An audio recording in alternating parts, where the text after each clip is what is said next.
नमस्कार. आज आमच्याकडे गणपती बाप्पाचं विसर्जन आहे, तर त्यासाठी नैवेद्य बनवते आहे. या ठिकाणी वाटली डाळ, तर त्यासाठी हरभऱ्याची डाळ 4 तास भिजत घातली होती पाण्यामध्ये. त्यानंतर ती निथळून मिक्सरच्या भांड्यात घेतली आहे. 4 मिरच्या, कोथिंबीर हे सगळं घालून ही ओबडधोबड अशी वाटून घेतली आहे मिक्सरला.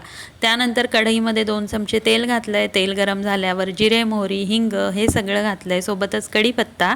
आणि आता यामध्ये आंबटपणासाठी आवळ्याची ही चटणी घालणार आहे.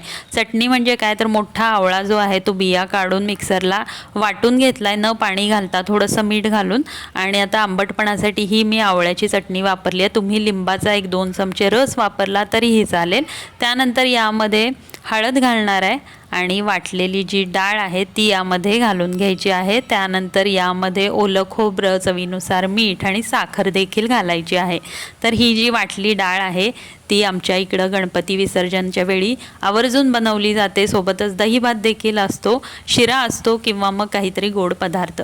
तर यामध्ये मी ओलं खोबरं, साखर, मीठ चवीनुसार घातलं आहे आणि आता याला 1-2 मिनटं वाफ काढून घेतली आहे. गॅस बंद केला आहे आणि यामध्ये आता बारीक चिरलेली भरपूर सारी कोथिंबीर घालून हे सगळं छान एकदा मिक्स करून घ्यायचं आहे. आणि इथं नैवेद्यासाठी वाटली डाळ तयार आहे. सोबतच मी आज बनवलं होतं फ्रूटखंड.